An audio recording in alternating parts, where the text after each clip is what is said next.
Située à la rencontre de la mer, du soleil, du vent et des grands espaces, Matane est une ville qui invite au calme, aux sorties en plein air et aux balades sur le bord du fleuve. Inversement, ce coin de nature fourmille de jeunes dynamiques, en quête d'aventures et de sensations fortes. Lieu d'éducation de la jeunesse estudiantine, la polyvalente de Matane permet l'expression de talents tant intellectuels qu'artistiques ou sportifs.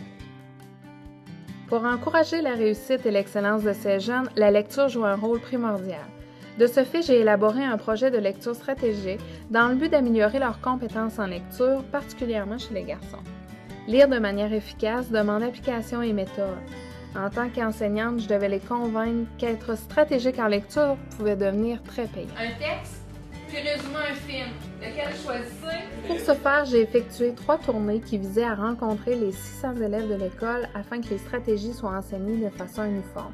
Par conséquent, je suis devenue l'élément diffuseur à la disposition des enseignants et des élèves.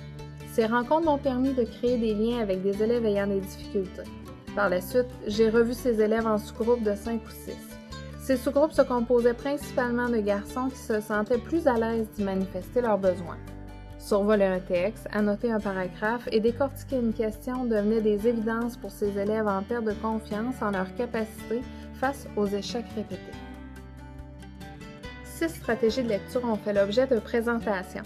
Pour attirer l'attention des élèves, j'ai utilisé par exemple l'anthropologie judiciaire avec son côté macabre, noir et cadavéré pour leur expliquer la stratégie SVA. De même, pour les intéresser à la technique du résumé, je suis partie d'une problématique malheureusement observée dans les écoles, les drogues. Le but de cette activité était l'apprentissage des stratégies tout en informant sur les 2 drogues les plus consommées en milieu scolaire, la marijuana et les amphétamines.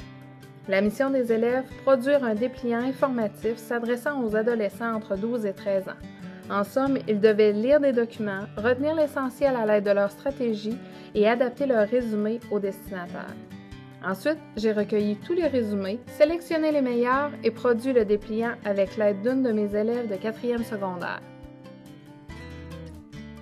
J'ai aidé Geneviève à sélectionner les résumés les plus intéressants afin qu'on puisse bâtir un dépliant solide. Cette activité m'a permis de pratiquer mes stratégies tout en en sachant plus sur les drogues. On est fiers de notre travail et on aimerait faire la prévention afin d'éviter que certains jeunes commencent à consommer. Sans aucun doute, la promotion de la lecture passe par le plaisir de la découverte et des connaissances. Par l'utilisation d'extraits littéraires et d'articles de journaux, la lecture est la porte d'entrée pour le monde de l'imaginaire et l'amour des mots. À vrai dire, la lecture fait découvrir la richesse de notre langue et son caractère unique. Avant les présentations de Geneviève, mon seul intérêt était porté vers les revues de mode. Grâce à son intervention, j'ai découvert un nouvel univers littéraire, les livres. Depuis ce temps-là, j'ai pas arrêté de lire. Je photographie les mots dans ma tête, ce qui me permet de faire moins de fautes, donc d'augmenter mes résultats scolaires. Les retombées positives du projet Lecture stratégique nous permettent d'espérer sa poursuite l'an prochain. Nous visons une utilisation systématique des stratégies de lecture dans les matières comme les mathématiques.